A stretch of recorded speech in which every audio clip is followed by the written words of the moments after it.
அன்பானவர்களே, அன்பு வணக்கங்கள். ஒவ்வொரு மனிதர்களுக்குள்ளும் நல்ல உணர்வுகளும் உண்டு, நல்ல குணங்களும் உண்டு, தீய உணர்வுகளும் உண்டு, தீய குணங்களும் உண்டு. அருமையான ஒரு கவிதை, மிருகம் பாதி மனிதன் பாதி சேர்ந்து செய்த கலவை நான் என்று கமலஹாசன் அவர்கள் பாடுவார்கள். ஒரு வசனம், ஒரு படத்திலே அற்புதமான வசனம்.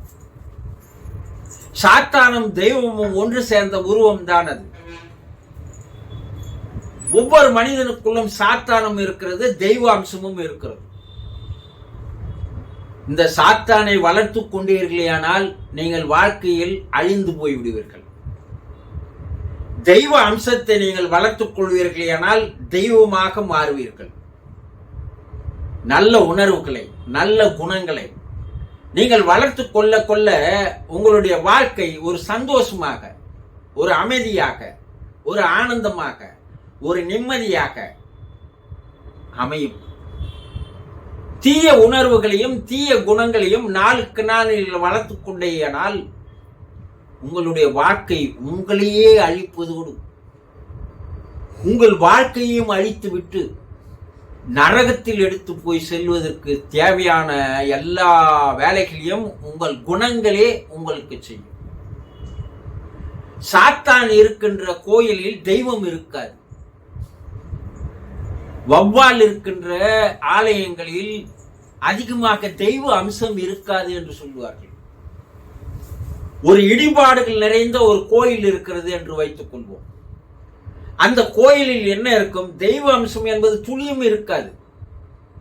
அங்கே கோட்டானும், அங்கே சாத்தானும், அங்கே ஆந்தைகளும் பாம்புகளும் வாழக்கூடிய ஒரு இடமாக அது இருக்கும்.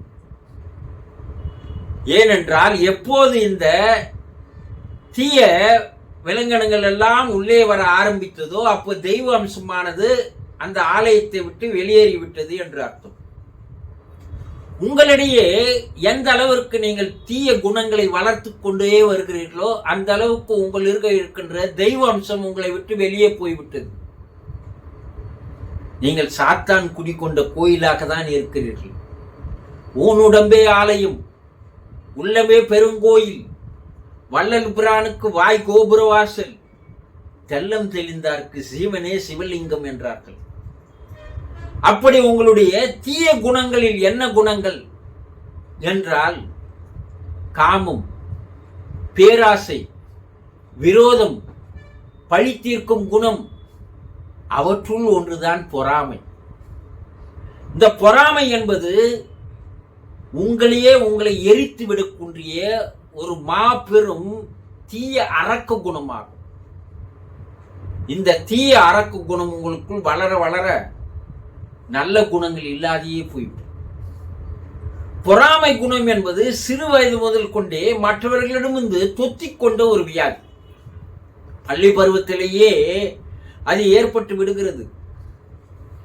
ஆசிரியர்களோ பெற்றோர்களோ எந்தெந்த குணங்களை நீங்கள் வைத்துக் கொண்டிருக்க வேண்டும், எந்தெந்த குணங்களை நீங்கள் வைத்துக் கொள்ளக்கூடாது என்ற அறிவுரையோ ஆலோசனைகளோ இக்காலத்தில் இல்லவே இல்லை. ஏனென்றால் பள்ளியில் இருக்கின்ற ஆசான்களே, ஆசிரியர்களுக்கே அந்த குணங்கள் எல்லாம் இருக்கிறது.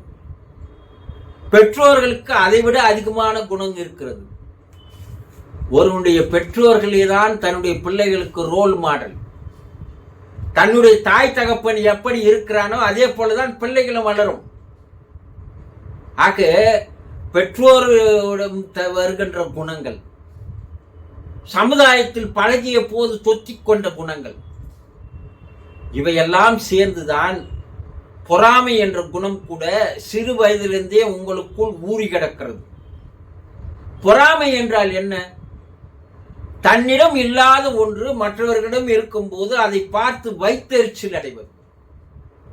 அது படிப்பாக இருக்கலாம், அது அழகாக இருக்கலாம், கல்வியாக இருக்கலாம், பதவியாக இருக்கலாம், செல்வாக்காக இருக்கலாம், சொத்துக்கள் இருக்கலாம், எது வேண்டுமானாலும் இருக்கலாம். தன்னிடம் எது எது இல்லையோ அதெல்லாம் நம்மை சுற்றி இருப்பவர்களிடம் இருக்கும்போது அவர்களை பார்த்து வைத்தெரிச்சல் படுவது. ஐயோ, எனக்கு அது போல இல்லையே, நான் அதுபோல் வாழ முடியவில்லையே என்று நாளுக்கு நாள் அந்த தீயை இவர்கள் எண்ணெய் விட்டு எரிய வைத்துக் கொண்டே இருக்கிறார்களே, அது அவர்களுக்குள்ளே ஒரு மாபெரும் தீயாக எரிந்து கொண்டிருக்கிறது என்பது அவர்களுக்கு தெரிவதில்லை. ஒரு நாளைக்கு யாரையெல்லாம் பார்க்கிறார்களோ, ஒரு காரில் செல்பவனை பார்த்தால் ஐயோ நமக்கு கார் இல்லையே, வைத்தெரிச்சலாக இருக்கிறது. அவள் போட்டிருக்கின்ற நகையை பார்த்தால் ஐயோ நமக்கு அது போல நகை இல்லையே, அது போல அழகான வீடு இல்லையே, ஐயோ அவனுக்கு எந்த அளவு அழகான பெண்டாட்டி கிடைத்திருக்கிறார், நமக்கு அது போல் ஒரு மனைவி கிடைக்கவில்லையே, எவ்வளவு அழகாக பிள்ளைகள் பிறந்திருக்கிறார்கள், நமக்கு அது போல ஒரு பிள்ளைகள் பிறக்கவில்லை, சனியன்கள் பிறந்திருக்கிறது என்றால் நீ எதை விதைக்கிறாயோ அதுதானே விளையும்.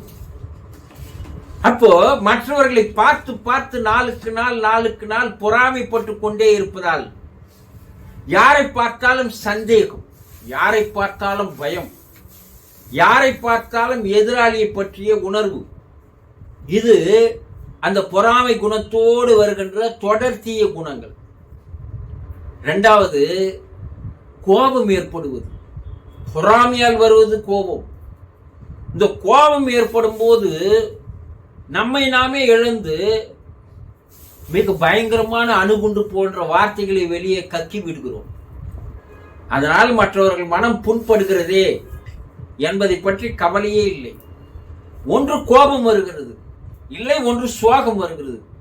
ஐயோ நம்ம அது போல இல்லையே, நம்ம இல்லையேன்னு ஒரு சோகத்தில் தன்னைத்தானே அழித்துக் கொள்வது. இந்த இரண்டு குணங்கள் இருக்கின்ற வரை பொறாமை குணம் அழிந்தே போகாது, கொழுந்து விட்டு எரிந்து கொண்டே இருக்கும். பொறாமை என்பது உங்களுக்குள்ளே உங்கள் உடல்நிலை கெடுக்கிறது, மனநலனை கெடுக்கிறது, வாழ்க்கை வளத்தை கெடுக்கிறது. ஒருவன் தன்னைத்தானே பெட்ரோல் ஊற்றிக்கொண்டு எரித்துக் கொள்வதற்கு சமமானதுதான் உள்ளே பொறாமை என்ற குணம்.